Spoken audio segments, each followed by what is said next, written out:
Assalamualaikum warahmatullahi wabarakatuh. Perkenalkan, nama saya Fauzi Indah Sabila dari jurusan Pendidikan Fisika kelas A 2019 Universitas Sultan Ageng Tirtayasa. Pada kesempatan kali ini saya akan membahas tentang teknologi digital, di mana saya membuat video ini untuk memenuhi tugas mata kuliah Fisika Sekolah 3. Nah, tanpa lama-lama kita langsung saja ke videonya. Assalamualaikum warahmatullahi wabarakatuh. Apa kabar semuanya? Saya harap semuanya selalu sehat. Sebelum kita memulai pembelajaran kita kali ini, alangkah baiknya kalau kita berdoa menurut keyakinan dan kepercayaan masing-masing. Berdoa saya persilahkan. Berdoa selesai. Nah, teman-teman semua, sebelum kita masuk ke materi, alangkah baiknya kalau saya harus memaparkan KD dan indikator apa saja yang harus teman-teman capai. Tujuannya adalah agar teman-teman bisa tahu bayangan materi apa saja yang akan teman-teman pelajari selama 1 semester ke depan. Nah, KD-nya adalah kita akan memahami konsep penyimpanan dan transmisi data dalam bentuk analog dan juga digital, serta penerapannya dalam teknologi informasi dan komunikasi yang nyata dalam kehidupan kita sehari-hari.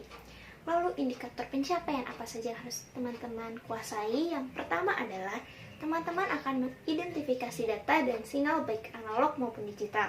Yang kedua, menjelaskan perbedaan transmisi analog dan digital. Yang ketiga, menyebutkan berbagai macam media yang dapat mentransmisikan data. Dan yang keempat, membedakan berbagai macam metode transisi data dan sinyal. Yang kelima, menyebutkan berbagai penggunaan teknologi digital dalam kehidupan sehari-hari. Dan yang keenam, teman-teman bisa membandingkan prinsip kerja alat penyimpanan data digital yang sering dipakai dalam kehidupan sehari-hari. Lalu apa saja sih penilaiannya yang akan saya ambil untuk 1 semester ke depan? Yang pertama tentu saja sikap, yaitu kita nanti akan ada angket karakter dan lembar penilaian sikap diri. Yang kedua adalah nilai pengetahuan, yaitu penugasan dan ulangan. Dan yang ketiga adalah kompetensi keterampilan, yaitu ada lembar observasi unjuk kerja dan keaktifan teman-teman dalam pembelajaran kita 1 semester ini. Mendengar kompetensi dasar dan juga indikator pencapaiannya, tentu teman-teman sudah tahu kalau kita akan belajar tentang teknologi digital. Jadi langsung kita masuk ke materi teknologi digital.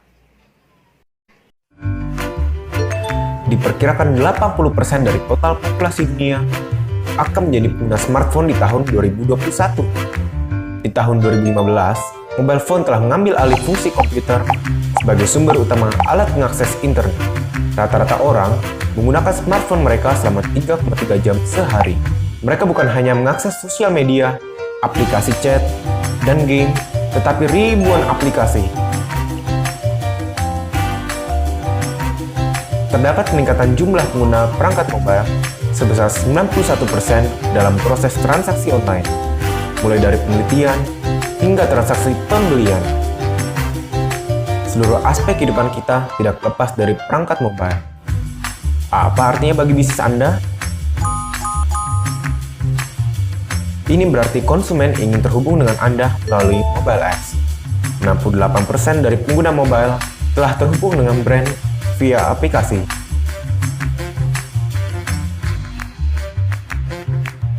Hanya dengan 4 langkah mudah: create, design,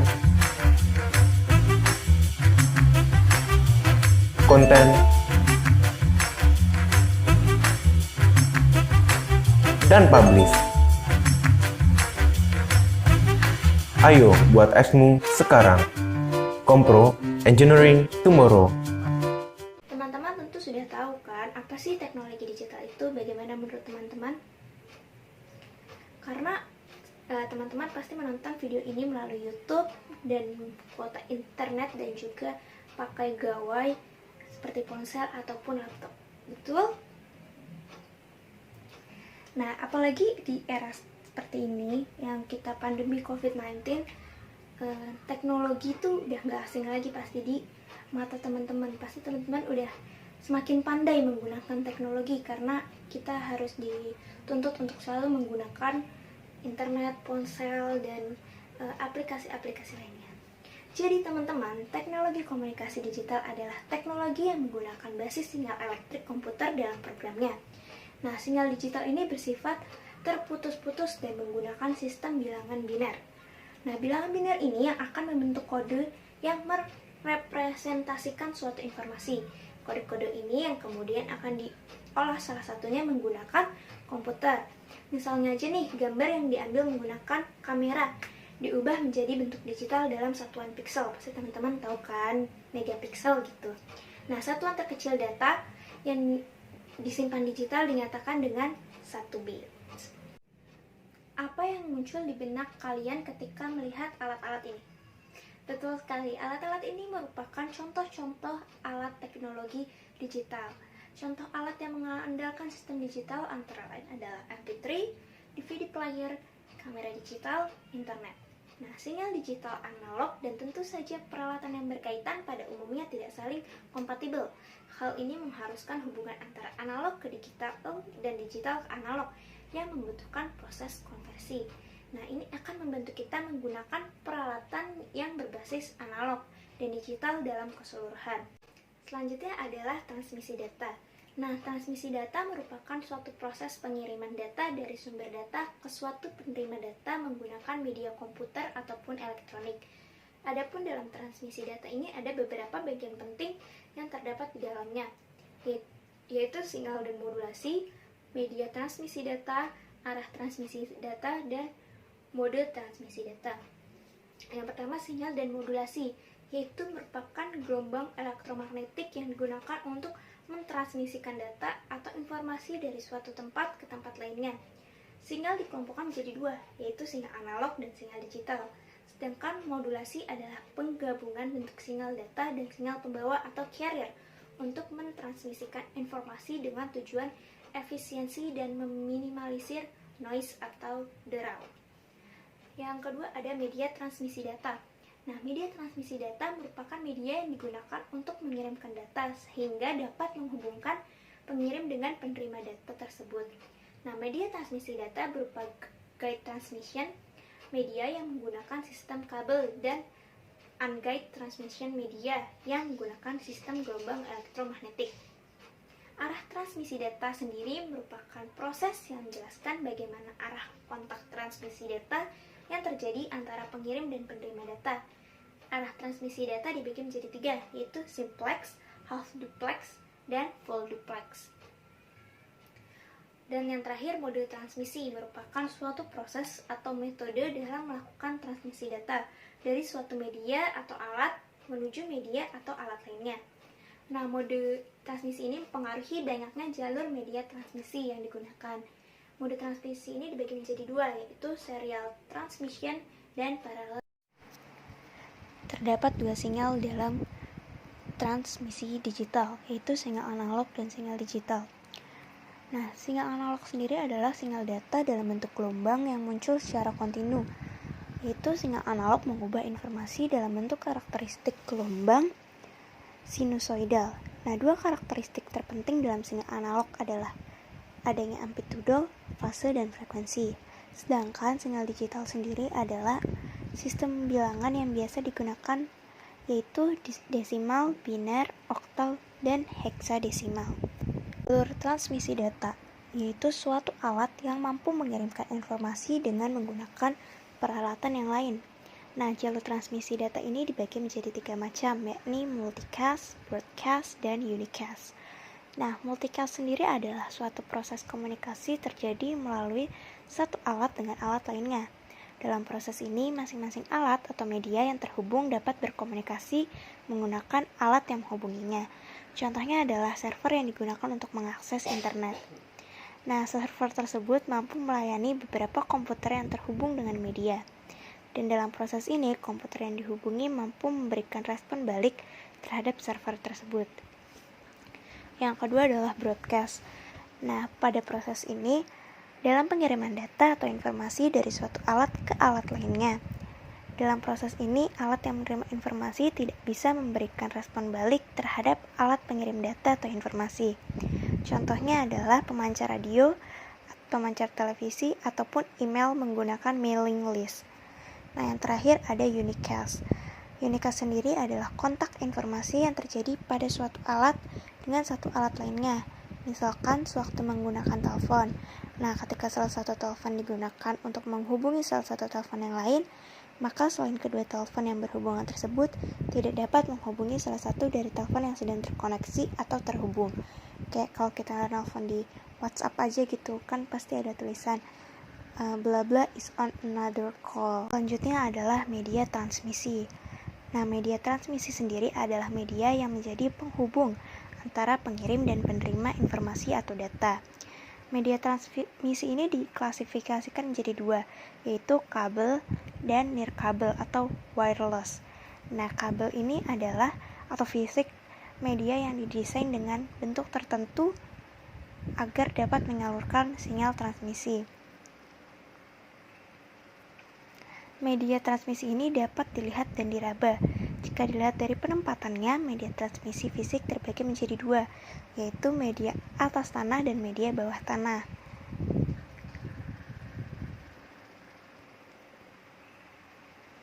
Yang kedua, ada media transmisi nirkabel atau wireless atau non-fisik.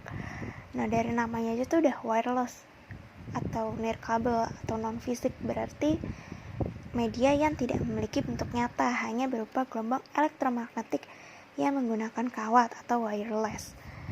Gelombang elektromagnetik merambat di udara dengan kecepatan 300.000 km per detik.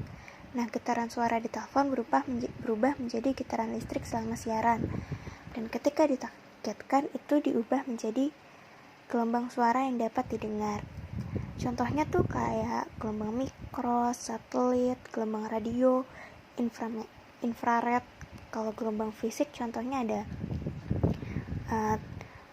twist pair kabel, terus ada fiber optik dan lain-lain kabel yang ada fisiknya. Selanjutnya kita akan membahas tentang perbedaan teknologi analog dan teknologi digital. Nah, apa sih perbedaan teknologi berbasis analog dan teknologi berbasis digital?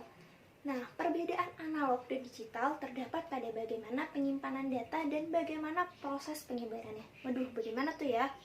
Nah, dalam penyebarannya, analog disebarkan lewat gelombang elektromagnetik yang kontinu, serta banyak dipengaruhi oleh noise. Sementara teknologi basis digital akan menyederhanakan datanya, sehingga data akan menjadi lebih mudah untuk disebarkan, tanpa banyak mendapat pengaruh noise atau noise itu draw yang mengganggu kualitas data yang disebarkan. Contoh yang mudah itu kita dapat melihat pada media musik yang biasa kita gunakan pada zaman dahulu dan dengan media yang kita gunakan pada zaman sekarang. Contohnya nih, dulu kita menggunakan kaset dengan pita seperti ini sebagai media untuk menyimpan musik agar kita dapat memutarnya kembali. Nah, kaset pita merupakan teknologi analog. Lain kan dengan sekarang kita menyimpan musik dan mendengarkannya tuh dari MP3 player, laptop, handphone, iPod, dan lain sebagainya yang merupakan bentuk teknologi berbasis digital. Nah, teman-teman ingat kan di awal aku menyinggung tentang CD, lalu tentang flash disk. Itu kan alat untuk menyimpan data-data teman-teman, apalagi teman-teman ini yang anak sekolah ya kan pasti kan menyimpan data-data di hard disk atau di flash disk atau di CD dengan kapasitas dan RAM-nya yang berbeda-beda. Nah, ini merupakan namanya teknologi penyimpan data. Nah, teknologi penyimpan data ini merupakan representasi fakta dunia nyata yang mewakili suatu objek yang direkam dalam bentuk angka, huruf, simbol, teks, gambar, bunyi, atau kombinasinya. Nah, data merupakan material mentah yang akan diolah menjadi sumber informasi. Tanpa melalui pemrosesan terlebih dahulu, maka data tidak akan memiliki arti. Di era yang seperti ini kan manusia berinteraksi dengan berbagai data yang juga bersifat digital. Nah, oleh karena itu kita perlukan suatu wadah atau media yang digunakan untuk menyimpan data tersebut, yaitu flash disk, hard disk, ataupun CD. Untuk selanjutnya, data yang sudah tersimpan dengan baik dapat digunakan kembali. Contohnya aja, data nomor telepon yang kita simpan di telepon seluler di buku kontak yang dapat kita panggil sewaktu-waktu dengan mudah, atau bahkan kita share kontak ke teman lain. Nah, peralatan penyimpan data secara bertahap mengalami perubahan seiring dengan perkembangan zaman. dari beberapa masa telah dibuat alat penyimpan data berupa pita kaset, keping CD, flash disk, dan lain sebagainya. Nah, seiring berkembangnya zaman juga berarti data-data yang kita simpan pasti makin banyak dan alatnya pun semakin canggih, dari yang cuma 500 MB dengan megabyte lalu menjadi giga atau menjadi terabyte, atau yang lebih canggih lagi sekarang menyimpan data udah nggak perlu pakai alat lagi, tapi ada yang namanya Google Drive, ada yang namanya cloud di iPhone, iCloud, ada juga ForShare atau misalkan Dropbox. Pokoknya teknologi-teknologi yang nggak perlu lagi kita bawa alat kemana-mana, dan itu lebih mudah, yaitu kesempatan hilangnya akan semakin lebih tipis. Jadi semakin majunya zaman, maka juga semakin banyak nih alat penyimpan data, teknologi penyimpan data yang lebih efektif, lebih murah, lebih banyak kapasitasnya, dan lebih berguna untuk kita semua. Selanjutnya adalah aplikasi teknologi dalam kehidupan sehari-hari. Pasti teman-teman udah pada tahu karena teman-teman sudah mengaplikasikannya. Nah, teknologi digital telah banyak kan diaplikasikan dalam kehidupan sehari-hari, di mana keberadaannya berperan sebagai media atau alat bantu aktivitas di berbagai bidang, seperti bidang penelitian, pendidikan, bisnis, sosial, ekonomi, dan lain sebagainya. Udah kayak teman aja kita sama teknologi. Nah, ada pun beberapa aplikasi yang sering kali digunakan di sini dan gak asing lagi dalam kehidupan sehari-hari, kayak ponsel atau telepon seluler, CD, komputer, flash disk, kamera, dan lain sebagainya. Yang pertama adalah telepon seluler, yaitu salah satu aplikasi teknologi digital dalam kehidupan sehari-hari. Telepon seluler ini adalah perangkat telekomunikasi elektronik yang menggunakan gelombang radio untuk mentransmisikan data. Dalam sebuah telepon seluler terdapat 5 bagian penting, yaitu pemancar atau transmitter, penyintas atau frekuensi, penerima atau receiver, unit logika atau logic unit, dan unit kontrol atau control unit. Yang kedua adalah cakram optik atau compact disc. Nah, aplikasi teknologi digital lainnya dalam kehidupan sehari-hari adalah CD. Nah, cakram optik ada di sekitar kita, kayak CD, DVD, BD yang digunakan sebagai media penyimpan data dalam bentuk digital. Lalu ada kamera DSLR. Nah, dalam bahasa sederhana, DSLR ini adalah kamera yang memanfaatkan cermin untuk mengarahkan cahaya dari lensa ke viewfinder. Nah, viewfinder itu lubang kecil di belakang kamera tempat kita mengintip objek foto. Berikut adalah contoh soal yang bisa teman-teman perhatikan. Yang pertama, medium transmisi unguide adalah yang mana menurut teman-teman? Nah, medium transmisi ini dikelompokkan menjadi 2 bagian kan, yaitu media transmisi guide yang merupakan media kasat mata untuk mentransmisikan dan sekaligus memandu data dan menuju tujuannya, misalnya kayak kawat tembaga, kabel pasangan terpilin, kabel koaksial, dan serat optik. Dan sedangkan media transmisi unguide yang mentransmisikan data tetapi tidak bertugas sekaligus sebagai pemandu yang mengarahkan sinyal ke tujuan, misalnya microwave, radio, dan infrared. Jadi jawaban yang benar adalah D, yaitu gelombang langit.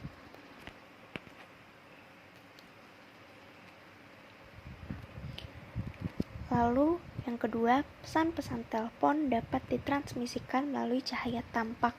Teknologi ini berdasarkan pada pemakaian.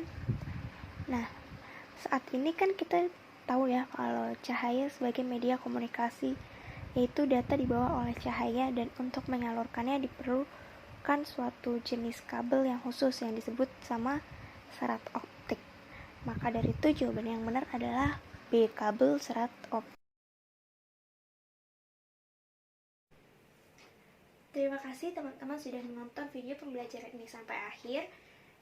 Kurang lebihnya saya mohon maaf. Wassalamualaikum warahmatullahi wabarakatuh.